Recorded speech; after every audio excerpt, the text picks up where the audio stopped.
23-এ যে primary TET তার result এখনও পর্যন্ত প্রকাশ হয়নি। আমরা বুঝতেই পারছি যে ওবিসি কেট রিলেটেড সমস্যা। সেই জায়গায় যে তথ্য আজকে উঠে এসেছে আনন্দবাজার অনলাইনে, সেটা আমরা দেখতেই পাচ্ছি যে 2023-এর ডিসেম্বরে প্রাথমিক টেট নেওয়া হয়েছে। তারপর থেকে প্রায় 2 বছর হতে চলল, ওবিসি সংরক্ষণ জটিলতায় আটকে আছে।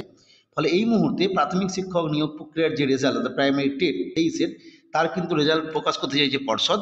এই বিষয়ে প্রাথমিক শিক্ষা পর্ষদের এক কর্তা জানান, দীর্ঘদিন হয়ে গেছে পরীক্ষা দিয়ে ফল প্রকাশের আশায় রয়েছেন প্রার্থীরা। বর্তমান সংরক্ষণে জটিলতা রয়েছে, তাই আমরা রাজ্যের কাছ থেকে ফলাফল ঘোষণার আগে সংরক্ষণ সম্বন্ধে জানতে চাইছি, যাতে পরবর্তীকালে আইনি জটিলতা না তৈরি হয়। প্রাথমিক শিক্ষা পর্ষদের যে খবর বা যেটা আমরা জানি যে 82 নম্বর যারা পাবে, মানে ক্যাটাগরি, তারা পাস হয়ে যাবে। এই প্রসঙ্গে যেহেতু ওবিসি রিজার্ভেশন ব্যাপার আছে, ফলে 2017 সালের নিয়মে ফলাফল ঘোষণা হলে কোনো অসুবিধা হবে না। কিন্তু 10-এর যে নিয়ম, সেই অনুযায়ী মান্যতা দিলে বহু পরীক্ষার্থী এই সুযোগ থেকে বঞ্চিত হবেন।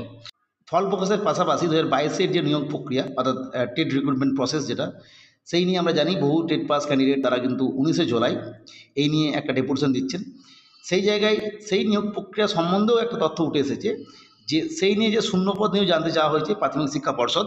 টেটের ফল প্রকাশের পাশাপাশি দ্রুত প্রাথমিক শিক্ষক নিয়োগ প্রক্রিয়াও শুরু করতে চায় প্রাথমিক শিক্ষা পর্ষদ। রাজ্য জুড়ে প্রাথমিক স্কুলগুলোতে কয়েক হাজার শূন্যপদ রয়েছে। 2022 সালে দীর্ঘ 5 বছর পর টেট হয়। পরীক্ষার্থীর সংখ্যা ছিল 17.5 লক্ষ। যাই হোক, এরপরে পরবর্তী ক্ষেত্রে যে টেট যে নেওয়ার ব্যাপারটা, সেটা উঠে এসেছে। 23 সালের ডিসেম্বরে পরীক্ষা হয়, তার রেজাল্ট বেরোয়নি।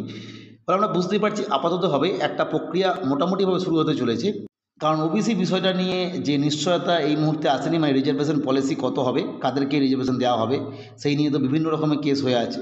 ফলে আপাততভাবে বোঝা যাচ্ছে যে প্রাথমিক শিক্ষা পর্ষদ অন্ততপক্ষে চেষ্টা করছে এই বিষয়ে কী পদক্ষেপ নেওয়া যেতে পারে এই প্রাইমারি স্কুলগুলো যে শূন্যপদ সেগুলোর জন্য, অর্থাৎ 22-এর যে টেট পাস যারা, তাদের যে রিক্রুটমেন্ট প্রসেস সেটা, এবং তার সাথে সাথে 23-এর যে প্রাইমারি টেট তার যে রেজাল্ট প্রকাশ করারও একটা চিন্তাভাবনা শুরু হয়েছে।